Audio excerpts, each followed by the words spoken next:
Hi hello వచ్చేసింది వీకే movies సరికొత్త movie న్యూస్తో మీ ముందుకు. పవన్ కళ్యాణ్ ఏం చేసినా సంచలనం అంటంలో సందేహమే లేదు. అటువంటి పవర్ స్టార్ పవన్ కళ్యాణ్ ఈ మధ్యన ఒక బంగారపు ఉంగరం పెట్టుకొని ఉండటం మనందరికీ తెలుసు. మరి ఏమా ఉంగరం అనేది ఇప్పుడు సెన్సేషన్ అయిపోయింది. ఆ ఉంగరం శ్రీ షిరిడి సాయిబాబాది, కలియుగ ప్రత్యక్ష దైవం.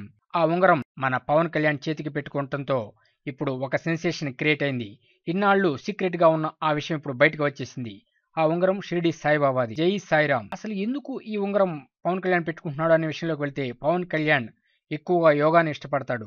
అందువల్ల యోగులకే యోగి సద్గురువు అయిన శ్రీ షిరిడి సాయిబాబా ఉంగరం తన వేలికి పెట్టుకుంటంలో ఆశ్చర్యమే లేదు. ఇక ఈ ఉంగరం విషయం రివీల్ అయింది. ఉంగరం మీద చర్చ ఆగిపోతుందని అంటున్నారు ఫ్యాన్స్. ఏదేమైనా పవన్ కళ్యాణ్ కి దేవుడంటే అపారమైన నమ్మకం, భక్తి అనేది మరొకసారి తేటతెల్లమైంది. కాటమరాయుడు బాక్సాఫీస్ కలెక్షన్స్ తో కుమ్మేస్తాడని మనసారా కోరుకుంటున్నాం. పవర్ స్టార్ పవన్ కళ్యాణ్ కి మరియు కాటమరాయుడు చిత్ర యూనిట్ కి శుభాకాంక్షలు. మీకు అనుక్షణం మూవీ అప్డేట్స్ ఇస్తున్న మా VK moves YouTube channel subscribe చేయండి, మమ్మల్ని ఎంకరేజ్ చేయండి. Thank you for subscribing VK moves YouTube channel.